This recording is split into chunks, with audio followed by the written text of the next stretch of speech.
Dachenka ou la vie d'un bébé chien de Karel Čapek. Écrit, dessiné, enduré par l'auteur à l'attention des enfants.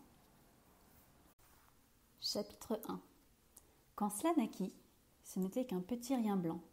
Cela tenait dans le creux de la main, mais vu que cela avait une paire de mignonnes oreilles et derrière un bout de queue, nous fûmes d'accord que c'était un petit chien, et parce que nous souhaitions avoir une petite fille chien, nous lui donnâmes le nom de Dachenka.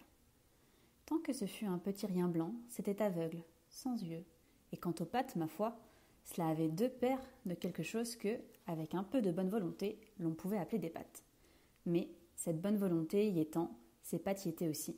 Quoiqu'à la vérité, elles ne valussent pas grand-chose. Pensez donc, on ne pouvait pas se tenir là-dessus, tant elles étaient faibles et fragiles, et quant à marcher, ça alors, c'était une affaire. Quand Dachenka enfourcha pour de bon ce dada, à vrai dire, elle n'enfourcha pas de dada, mais retroussa ses manches. Pour préciser, elle ne retroussa même pas ses manches, mais se contenta de se cracher, comme on dit dans les paumes. Comprenez-moi bien, en réalité, elle ne pouvait pas se cracher dans les paumes parce qu'elle ne savait pas encore cracher et qu'elle avait les paumes si petites qu'elle les aurait manquées. Bref, quand Dachenka s'y mit pour de bon, elle réussit à progresser en une demi-journée, de chute en culbute, depuis la patte arrière de sa mère, jusqu'à la patte de devant. Non sans avoir pris 3 fois son repas et 2 fois dormi chemin faisant. Pour ce qui est de dormir et de manger, en effet, elle savait le faire de naissance. Elle n'avait pas eu besoin de l'apprendre. C'est pourquoi elle le faisait avec ardeur toute la sainte journée, et je crois que, même la nuit, quand personne ne la regardait, elle dormait aussi consciencieusement que le jour. C'était un bébé chien si appliqué. En outre, elle savait piailler. Comment fait un bébé chien pour piailler ? Ça, je ne sais pas le dessiner et quant à l'imiter, je ne pourrais pas non plus, parce que je n'ai pas la voix assez fluette. Dachenka savait aussi de naissance faire claquer sa langue en tétant le lait de sa maman, mais rien de plus. Comme vous voyez, elle n'avait pas au début beaucoup de conversation. Mais sa maman, elle s'appelle Iris, et elle est fox terrier à poil dur. Sa maman s'en contentait. Toute la journée, elle avait quelque chose à dire ou à chuchoter à son poupon Dachenka. Elle la flairait, l'embrassait, la léchait, la nettoyait et la lavait avec sa langue, la peignait et la caressait, la soignait, la nourrissait, la cajolait, la gardait, lui offrait comme coussin son propre corps velu, et alors, mes amis, quel bon sommeil pour Dachenka. Voyez-vous, c'est ce qu'on appelle l'amour maternel, et chez les mamans humaines, c'est la même chose, n'est-il pas vrai ? Mais les mamans humaines savent bien ce qu'elles font, et pourquoi, tandis qu'une maman chienne n'en sait rien. Elle sent seulement que la nature le lui commande. « Hé, petite madame chienne !» dit la voix de la nature. « Attention, tant que votre petit est aveugle et bon à rien, tant qu'il ne sait pas se défendre tout seul, ni même se cacher ou appeler au secours, vous ne devez pas vous en écarter d'un pas.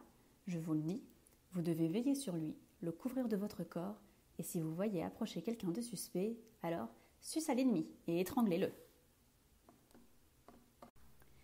Iris prenait tout cela terriblement au sérieux.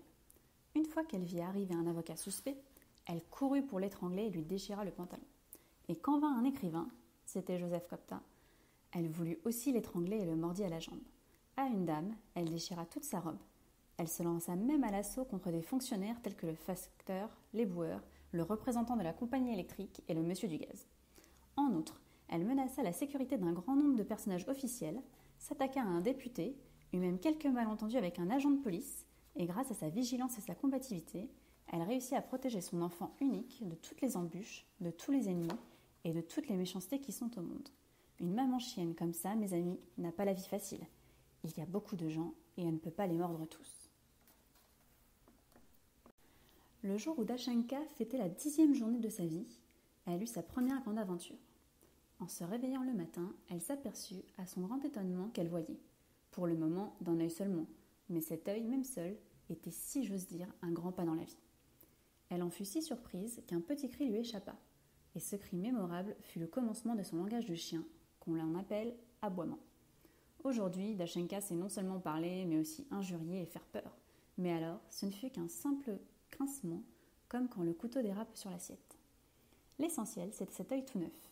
Jusque-là, Dachenka ne disposait que de son museau pour chercher où maman avait ses bons boutons d'où sort le lait. Et quand elle essayait de ramper, elle devait pousser devant elle son nez noir et luisant pour tâter le chemin. Un œil comme ça, mes enfants, même quand il n'y en a qu'un, c'est une fameuse invention. Un simple coup d'œil et on sait tout. Ohé, ici le mur, là une sorte de précipice. et cette chose blanche chez maman. Quand on veut dormir, les paupières se ferment et bonne nuit. Laissez-moi en paix. Et si on se réveillait pour changer? L'œil s'ouvre, puis voilà que l'autre s'en trouve, cligne un peu et finit par se montrer, tout rond. Depuis ce moment, Dashenka regarde le monde avec 2 yeux et dort avec 2 yeux, de sorte qu'elle n'est plus obligée de dormir aussi longtemps et peut consacrer plus de temps à apprendre à rester assise et à marcher, ainsi qu'à s'instruire de toute autre chose importante pour la vie. Oui, ce fut là un grand progrès.